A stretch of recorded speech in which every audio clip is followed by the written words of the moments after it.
All right, welcome back to Problem Solver Politics. I am your host, Cardin Ellis, with Cody the Oracle. Hey, everybody. And just like they used to sing, "Hey, big spender." I did that once in a video. It was really fun, so I wanted to do it again. We got record-breaking numbers here and projections. Not just numbers on what has been spent, but record-breaking numbers on what is projected to be spent in this 2020 election. It is crazy. If you actually look back in the past couple of elections, we have already far surpassed how much has been spent. And it's really interesting when you dive in the numbers to see what people are spending it on and how different campaigns are choosing to spend it on Google instead of on, broadcast, so on and so forth. All the different venues. I don't want to botch this intro. Basically, we just got some really cool record-breaking numbers going on here and some projections we want to analyze. Cody, tell us what's going on. Well, I mean, this kind of came from, there was a article posted in, I believe it was Forbes earlier today. Well, I'll show you guys that in a second as well. And it was going through 2019 digital ad spends, primarily looking at Facebook. I think Facebook released a bunch of their data. So I was going through and looking at some of this stuff, and they have, a lot of stuff is not too surprising. For example, Michael Bloomberg declared his candidacy relatively late, November 24th, and he's outspent basically everyone in that couple months since. He's become one of the heaviest ad spenders on Facebook, along with Trump and Steyer, in calendar year 2019. Now, we're going to get into something kind of interesting about that in a minute, because that is true, but something kind of weird about that. Bloomberg invested $6 million on Facebook ads. Bloomberg's ads have a little demographic or geographic skews. His messaging is focused on the environment and Trump's failed climate policy. Bloomberg has spent over $1 million touting his accomplishments as a 3-term mayor of New York. Bloomberg has not used Facebook to solicit any campaign contributions. Famously, Michael Bloomberg is not accepting any donations. Yeah, he hasn't used Facebook, whereas Tom Steyer, the other billionaire, had actually quite prolifically used Facebook in order to meet the individual donor thresholds, if you remember. Long before Bloomberg had even entered the game, Tom Steyer wasn't having enough unique donors, so he was actually spending an average of like $7 to 1. He was like spending $7 in Facebook ads to basically get somebody to donate $1, but it was fine, even though it was a net loss, because he credited himself one more donor. Yeah. How about this is interesting too as well. Yeah. Speaking of Tom Steyer, he spent $16.7 million total on Facebook ads, which is a lot, right? Get this, 1.6 were spent before he even declared, just in general. I mean, there is, like I said, whenever I see Tom Steyer on the screen, there is this sense of like I said, it's like when you see like Billy Crystal will be like an honor. What was a good example? Like Billy Crystal, like an honorary Yankee at spring training, and they're just like, "Oh my God, I can't believe I'm here with the pro." That's what Tom Steyer looks like on the debate stage. Like, wow, I can't believe I actually just bought my way into politics. Oh my gosh, I can't believe I'm here with the real Bernie people. Sanders right in front of me, But so it's really funny. But there's something that had me looking into some other data here, and so there's a website here. It's called 2020 Campaign Tracker. Anyway, they have using some of this data as well as the data with Google. Digital ad spends by candidates. Now, I have it right now set for 2020 presidential candidates through the calendar year, basically. It's like the first week of January right now. The last week of December. So basically the full year. Something really fascinating here is, and I'll put it over for you guys so you can see, the lighter orange is Facebook, the darker orange is Google. Now, what jumps off the page immediately at me, and one thing they're mentioning too, while Michael Bloomberg is definitely spending a ton of money on Facebook, more than most other people, he's one of the only candidates to be spending a majority of his money on Google. Now, I'm sure a good percentage of you guys, when you clicked on this video, actually just saw a Tom Steyer ad, Michael Bloomberg ad, because Michael Bloomberg is spending a ton of his money on this platform. And not just YouTube, but Google's AdSense as well, across many platforms. But it's really interesting to see Bloomberg going, and here's the thing with Michael Bloomberg as well. It's not like the guy isn't spreading the love. I mean, this is the TV ad buys. This isn't showing money necessarily. It's showing airings. However, you can extrapolate a cheap to air political ad. It's actually getting more expensive as the cycle goes. And you'll see we've shown this. He's driving up the expense himself. He is. But the gold. Gentrifying politics. Yeah. Well, it's just making it more expensive. The gold bar right there is Michael Bloomberg. And you can see he's been spending a ton on television as well. One thing that's a little interesting to me as well about the last thing, sorry, I want to bring up with this, is all the money spending and where it's being spent across the different lines. It really is Bloomberg, Steyer, and then when you get to everybody running Trump as well, they're the ones pumping all the money into this. And you look at the polls and you look at most quantifiable measures, and it's like they're not necessarily. It isn't like Joe Biden and Bernie Sanders are in this arms race to spend more money than each other. I mean, it's candidates that are polling near the bottom-ish. I mean, Tom Steyer had a couple really good polls that helped him get in the debate stage. Michael Bloomberg has some good ones every now and then. But, I mean, they're spending, 15... I can't do the math on how many times more than candidates like Andrew Yang. Yeah. But they're not necessarily outpolling him, they're not doing better than he is. It's really interesting to me. I mean, these are a lot of TV ads to run. That isn't cheap. And like I said, look at the money Michael Bloomberg. And again, Tom Steyer had been starting running ads in July before he declared, and he didn't spend as much money as Michael Bloomberg. This is a very interesting graph to me, because I'm looking at, and Donald Trump is the closest candidate to about 50-50 as you can get. He looks like he's about 40-60. Okay. And everybody else is spending a minority of their funds by a decent amount on Google in comparison to Facebook, except for one person, one Michael Bloomberg. And Michael Bloomberg has had the fastest rise. I mean, yes, you can say it's because he had the biggest amount of money, but dollar for dollar in the game of just purchasing people's votes, it seems like Michael Bloomberg has done a better job than Tom Steyer did in the billionaire battles. Well, and there's a stark difference. Look, they have almost completely reversed mirror image graphs here on whether they spend money on Facebook or money on Google. So to me, that's kind of not an efficacy test, but it's almost like a testament to the efficacy of Google over Facebook. Would you feel confident in saying one is more effective than the other based on this data, or is that still just in the wind with you? Well, no, because I mean, you have to remember as well, Michael Bloomberg was, he was the mayor of New York for multiple terms. Yeah, but I don't think the average person has even heard of Bloomberg, except for they've heard. They Michael probably Bloomberg. don't even know the Bloomberg News is run by Michael Bloomberg. A lot of people know who the mayors of New York City are for some reason. I can, you know what? I could name you more mayors of New York City than Los Angeles. Probably, I live in Los Angeles. Hit him. Which ones? We got Rudy Giuliani was a mayor. Okay, Rudy Giuliani. Michael Bloomberg. Who else? Wasn't Cuomo a mayor at one point? No, he's the governor of New York. I don't know if he was mayor at one point. You know what? I can tell you Viragosa for Los Angeles. You know okay, what I mean? No, come on. So you're two for New York. You're going to get two for freaking LA. I remember. Who's the governor now? He sucks at homelessness. He steals everybody's money. Italian name? Eric Garcetti.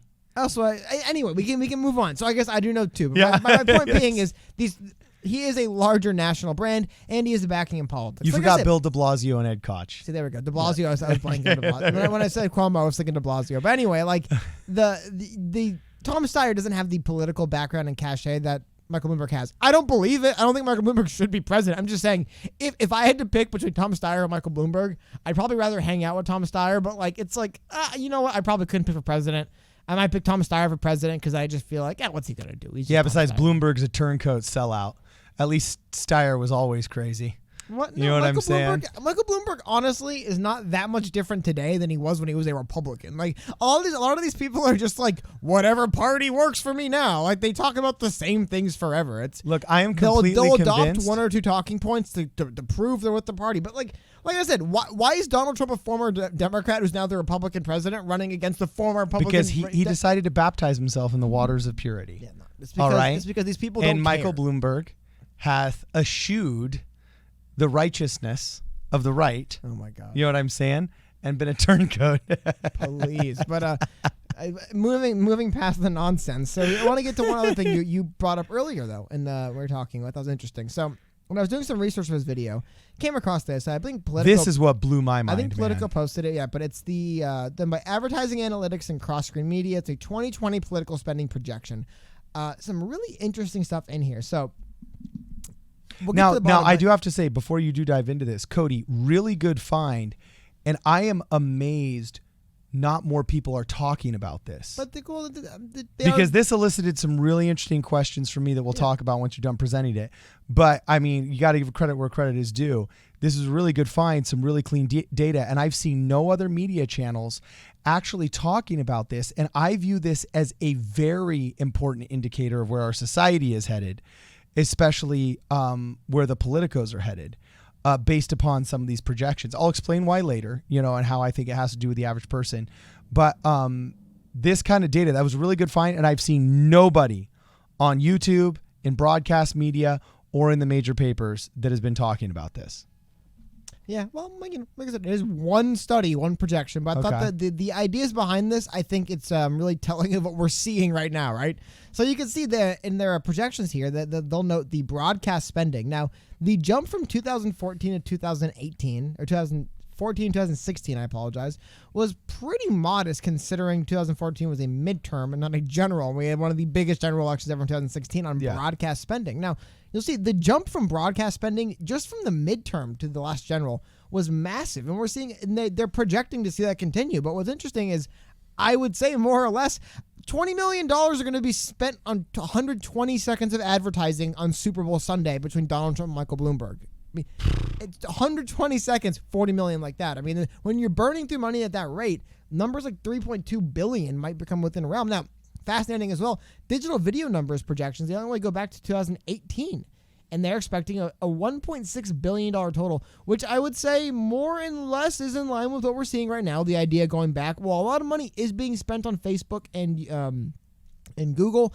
It's not that much. A lot of it is still going definitely to broadcast television, but we're even seeing increases in cable spending continue to go up. And it's one of the things that's crazy. And this is the graph I wanted to show a little bit when they're going, look at that. Ad airings between 2018 and 2020. And this, again, these are projections, but this was basically, I could pull up the graphs if you want to show you. Yes, this is exactly what we saw again.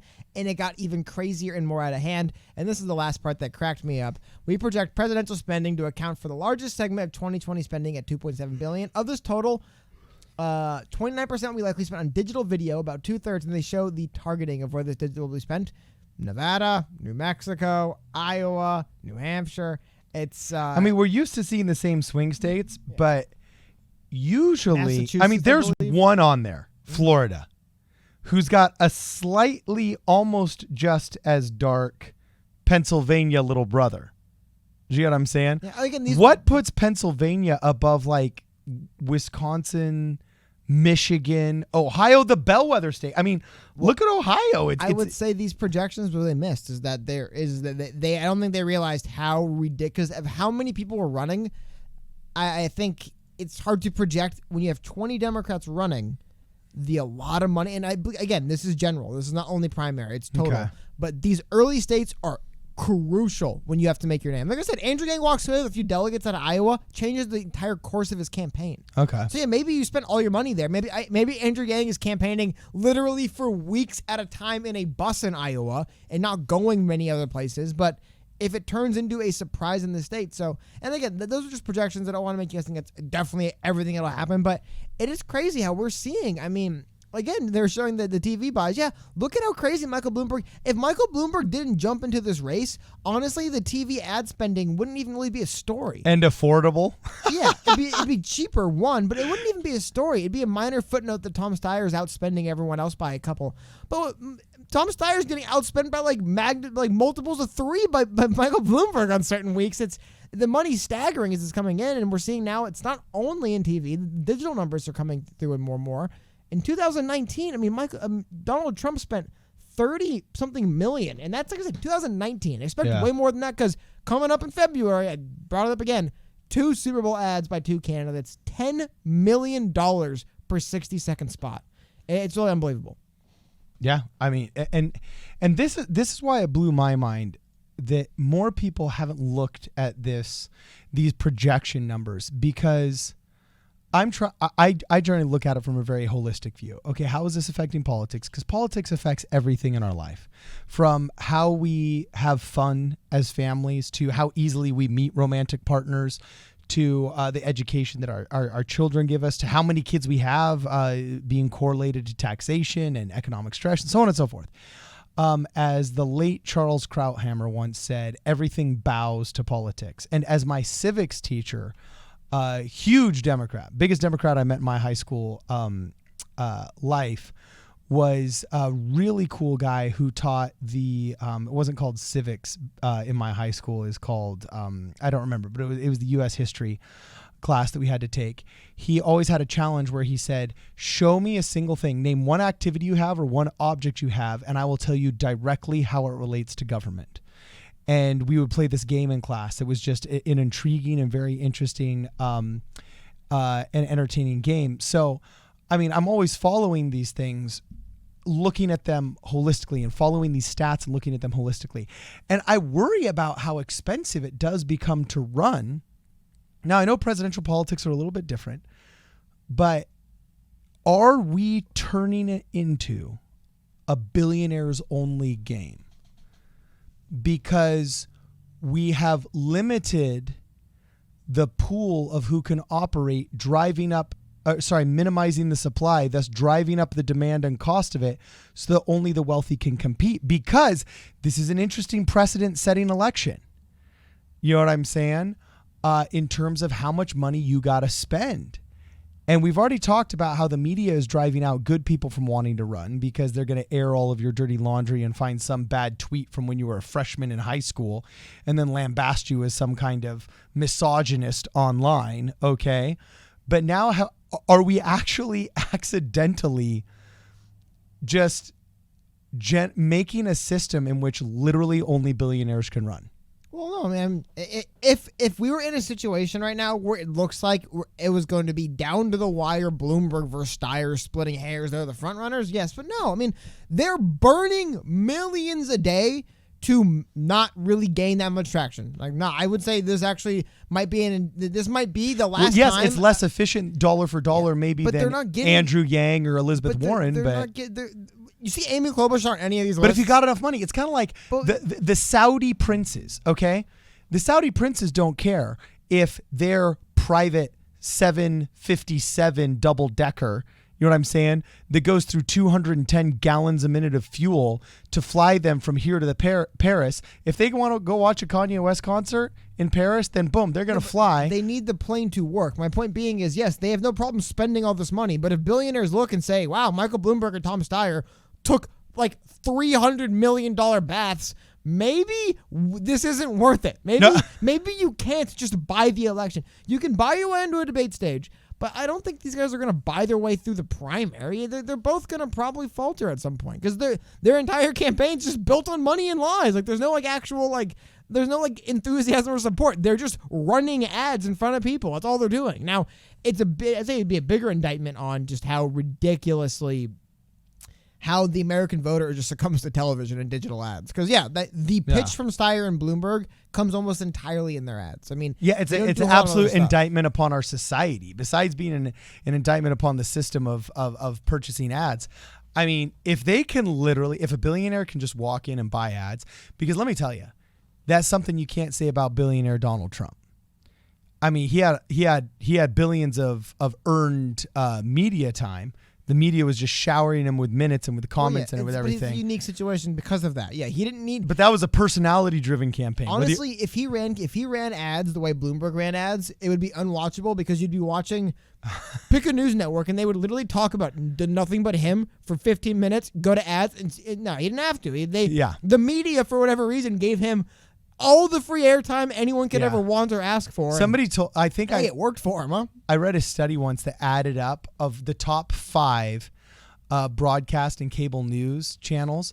If you added up all of their commentary and an average cost of, whatever the production cost is, they did the calculation and figured out that he got like $1 trillion worth of free media or something like that. Yeah, there was literally all day, every day. They talk. What's funny is they still talk about him all day, every day, but it's just like, hey, it really helps a lot when you're running for president to have the media talk about you and you exclusively every day. Exclusively. So I look at this, and this is a very interesting campaign because the Trump campaign, though he was a billionaire, and people always, like Eminem, for example, are always saying, yeah, that billionaire. His was different. It was personality driven, okay? And it was negative partisanship driven. This campaign, though it is definitely very negative partisanship driven, we've never just had two people shamelessly just buy themselves in. And we really have to see as a public if this is going to work. And if it works, I lose a little bit of respect for my fellow American. You know what I'm saying? Because we are literally putting ourselves to the test right now to see, can we really be bought? Can a billionaire just come in and buy enough ads after having paid enough money to a really good director, that can make a mule look good. You know what I'm saying? Is that all you really need to do for the American public to make you commander in chief? So you know what's in Area 51 and you can press the red button.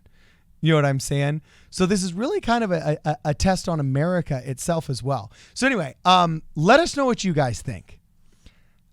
Tell us where we go astray. Make sure you follow us on Twitter on PSP Radio 1. If you want to join, you have an opportunity now to join our channel. It's a great way to support independent media and independent talk, just like ours between me and Cody the Oracle.